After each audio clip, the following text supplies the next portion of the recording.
Love you, brother. Look at that shirt. Absolutely. There it is. Perfect. Thank you kindly. For Jake, long overdue.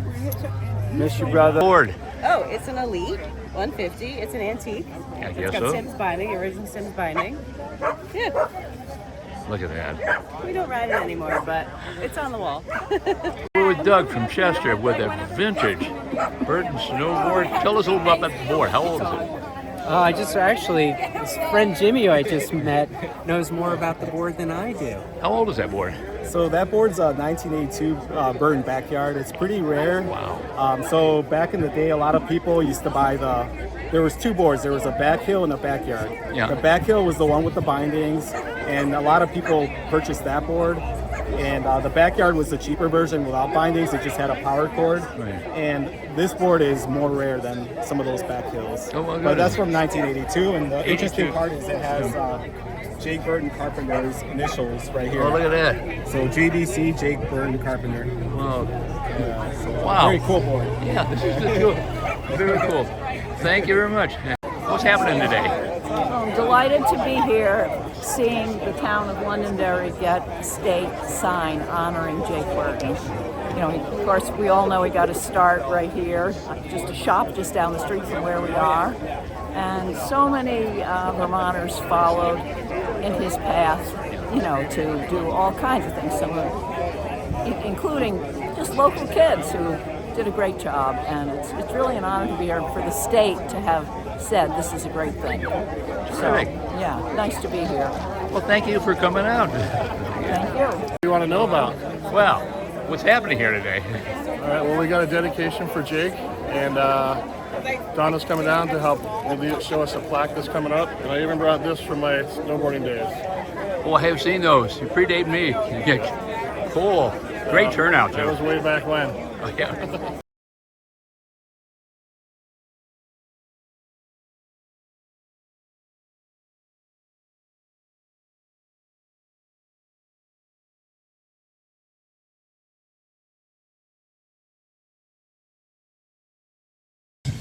(1977). A couple of notable things happened that year. Elvis Presley died. The original Star Wars movie was released. New York City suffered a massive blackout. Apple Computer was incorporated. Jimmy Carter was sworn as our 39th president. But there was also something else especially significant about 1977 to many around here.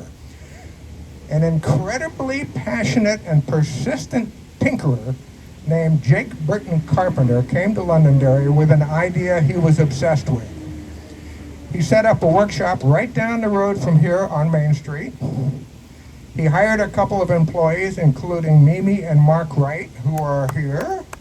I won't ask them to stand up because everybody else is standing up. He set up a workshop right down here on Main Street, and in the face of many friends who said, "What? Are you crazy?" started making his first snowboards.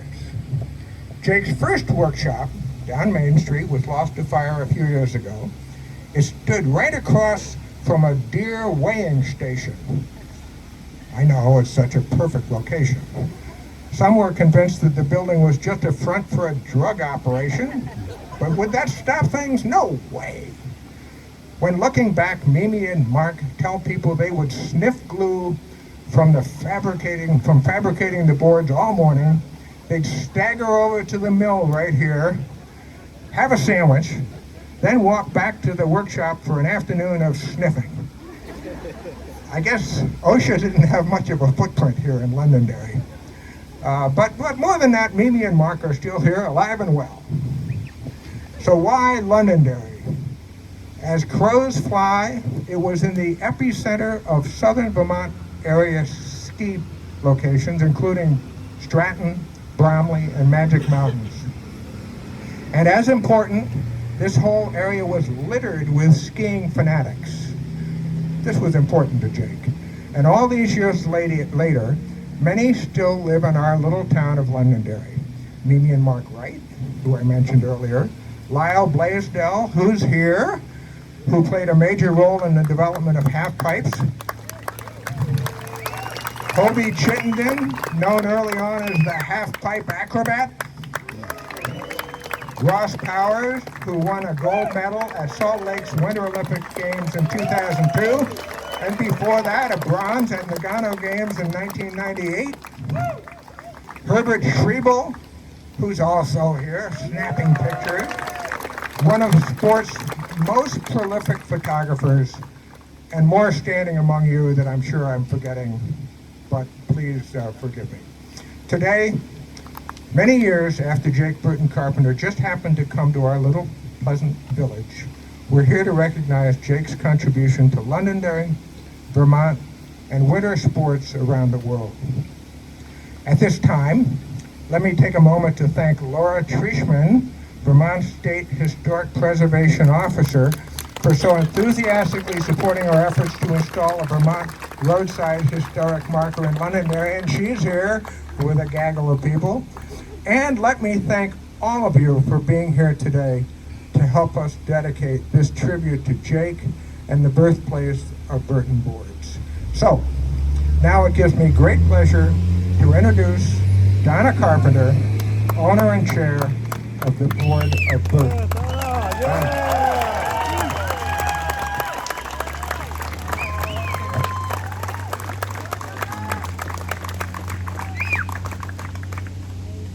Hi, Londonderry! What a day! Oh my God, being here brings back so many different feelings. Gratitude, nostalgia, inspiration. Remember he talked about the early days when he would go out, he had an old Volvo, he'd go out and he'd load it up with snowboards, and early on he went out with I think 40 snowboards and he came back with 45. Because the dealer said, we don't want this shit. It's not working. But he left his friends, his family, he left a great job in New York City, and he moved here because he had grown up skiing here, and this place was really magic for him. It's where he spent every winter vacation with his parents, his brother George, his sisters Catherine and Carolyn. And you know, Carolyn was actually, who's here, Carolyn's back there somewhere, in the red. She was telling us a story last night about how if she and Jake worked the lunch rush at Stratton, they got free tickets. So I think that he had a sense of this being a place of if you work hard, you could still have a lot of fun. So like Bob said, in December of '77, he moved here. He started out of a barn in a house where he was the live-in caretaker, taking care of 2 horses in exchange for rent. And he worked as a bartender and dishwasher at the Burton house. In exchange, Amo Henrik let him use his woodworking shop during the day. By day, he built makeshift snowboard prototypes and tested them right here in the back hills of southern Vermont. Some of you were there with him during those times, experimenting with different prototypes, trying to make those 50 boards a day, even though you could never sell them, and helping him try to sell those boards door to door. He came up with a logo, thanks to Mimi Wright Lyons now, who's here. He came up with this mountain logo that we have used as a symbol of our company since the beginning. Fast forward, Burton is a multi-$100-million company with offices in 7 countries and over 1,000 employees worldwide. And snowboarding has millions of participants around the world. It's actually really surreal to think about that. Londonderry is where it started, and right there at the Mill Tavern is where my story with Jake and Burton started. It was New Year's Eve. I saw him coming out of the bathroom, and I thought, oh, he looks kind of cute, right? And he said to me, can I buy you a drink? And I said, number 1, I think you can do better than that. Number 2, what are you drinking? He was drinking Jack Daniels and milk. And he had a wad of weed in his lower lip. And it was all for a bad stomach. He worked 14, 15, 16-hour days by himself making these prototypes. He was exhausted. He was eating Slim Jims and drinking black coffee for breakfast.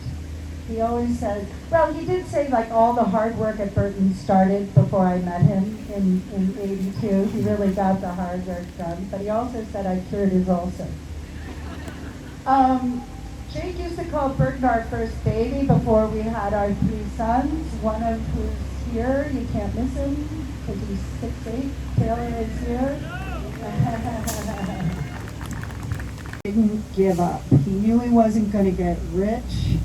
He knew it wasn't going to be quick. I used to always marvel at a guy who failed shop class and could not put together an IKEA dresser to save his life. Somehow started a manufacturing business out of sheer determination.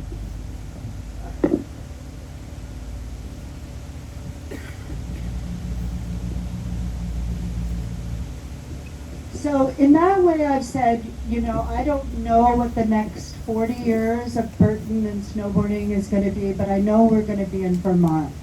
Vermont has always it's in our DNA. I think in order to survive Vermont winters, as you all know, you have to have grit, determination, you have to be a strong individual, but you can't do it without a strong community. And I really believe that that was the gift that Londonderry gave Jake. The sense of if you work hard, try hard enough, and don't take no for an answer, you will succeed, but you can never do it alone. You need a community to support you and to be there for you in the hard times.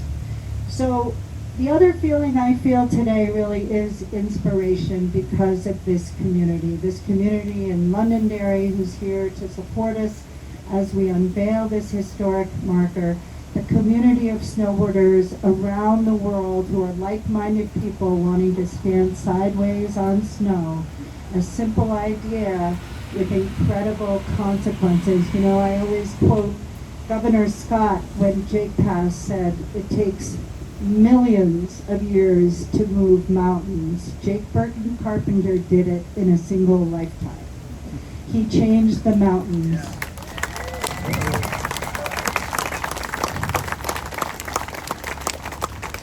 So as you can imagine, the last few years have been difficult for me, both personally and professionally, losing Jake. The loss of Jake shook our family and this community to its core, but it is communities like this where people like all of you come together out of love for snowboarding, a sport that Jake pioneered right here in Londonderry that makes it all worth it. So thank you for the love you've shown Jake and my family through your work of this historic marker. Thank you for putting so much time and energy into the first tracks exhibit, which I hope you'll all check out, at the Londonderry Historical Society. Even though the town endured what Bob talked about, severe flood damage in July, you never gave up on bringing this exhibit to life. And last but not least, for all of those who were here back in the 70s when Jake made Londonderry the first home of Burton snowboards, thank you for being there for him in the workshop and on the local hills. Thank you for always believing in him. I know today he would be humbled and grateful for all the work you've done in recognizing the birthplace of Burton. So before we go to take a look at the historic marker and check out the exhibit, it's my pleasure and honor to introduce Southern Vermonter and 5-time Winter Olympian, the most winningest snowboarder, male or female, that the sport has ever seen, and always a personal inspiration to me and Jake. Kelly Clark.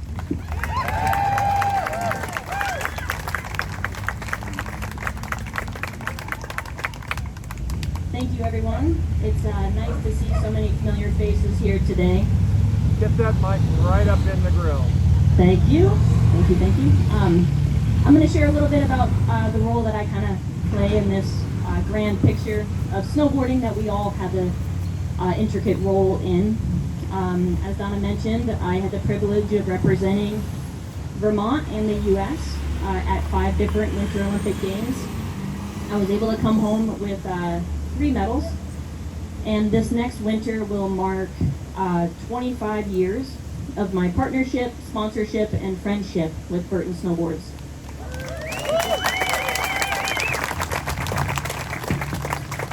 I grew up not far from here in Westover, Vermont, and I started snowboarding in 1990. It was the first year it was even allowed at my home resort. And I like to say that I started snowboarding before it was cool, but I'm pretty sure we can all agree here that Jake and Donna were the ones that really did that, and many of you all in this crowd today.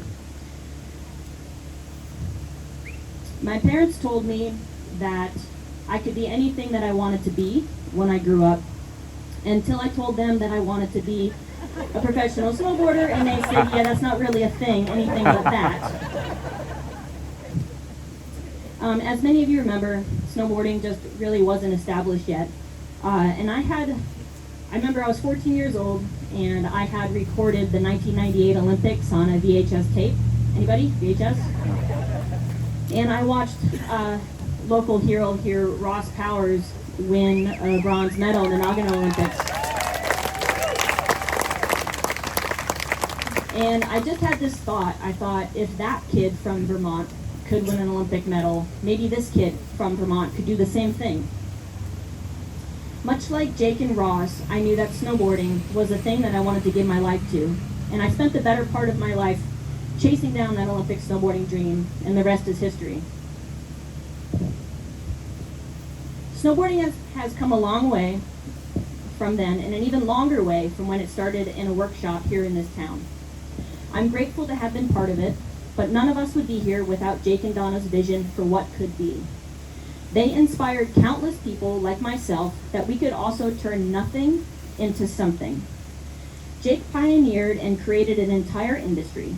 He created a sport, and we were the home team, and he never stopped cheering for us. I'm pretty sure at most Olympics, Vermonters bring home more medals than most countries, which is pretty awesome. Vermont is a special place, and Burton is a special company. As you all know, it's the people that make an organization turn from good to great. I believe without vision, belief, endurance, and community, you don't make it very far in life, as a company or as an athlete. I'm forever thankful for the Carpenter family, for their belief and commitment to me and to snowboarding. We all owe them a lot of gratitude for giving us such a wonderful gift like snowboarding. So let's give it up one more time for the Carpenter family.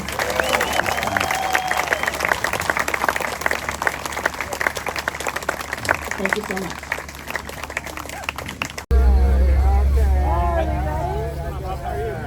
All right, everybody ready? 1, 2, 3.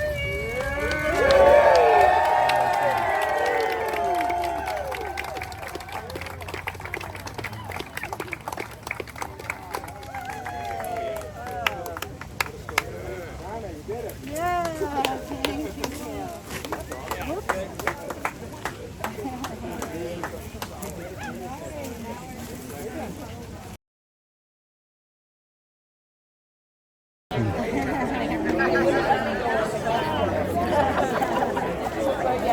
Seems like a million years ago.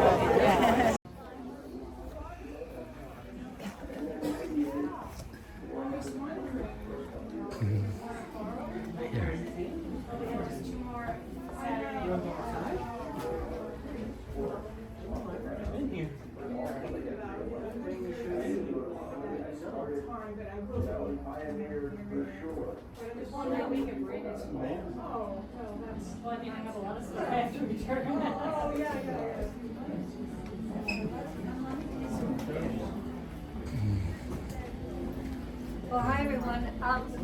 So the story starts this way. 1977, and goes on into the New York New England Championship. And then I'll start it again for anybody. The very first Open. Cool. US Open. Thank you. Thank you. Thank you. Maria, they stop at Ross. As far as we go, because this is really how things happen. Hi there. So well done. And we do want you to tell your story. Boys. I have to remote, that's my job. Keep going. And in the beginning, we stuck out like a sore thumb. We had one board, we didn't have ski boots on, we didn't have poles, we were just, I think, anti-establishment. You're a rebel. What you're doing is irreverent. When you're in powder, you do a turn, and then there's so much snow that flies into your face, and you can't see a damn thing. It's just... My name is Burton Carpenter. And I am referred to as a father of snowboarding. I'm immensely proud of that. As a kid, I just always loved snow.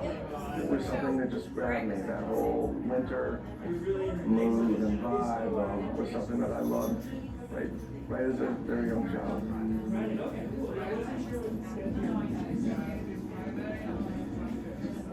I was 13 or 14 when I got my first surfer, which was simply like a skateboard for snow, and it was nothing more than a piece of wood that was curved on the end. It had a rope on the front.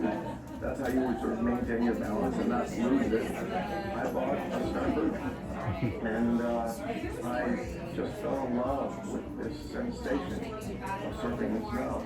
And I saw sport there from a very young age. I mean, and I always thought that they would do it, and it sort of was a fad that came and went, but it never left me. But I knew that you needed to have your feet better attached to the binding. Well, that's a wrap. Wonderful dedication ceremony. Came down here. My first board was a Burton Air 168 centimeter, and I wanted to see if it was possible to do a handstand on it. It was not easy. I was only 50 years old at the time, and that was 27 years ago. Anyhow, this is Pat Moore reporting for Okemo Valley TV.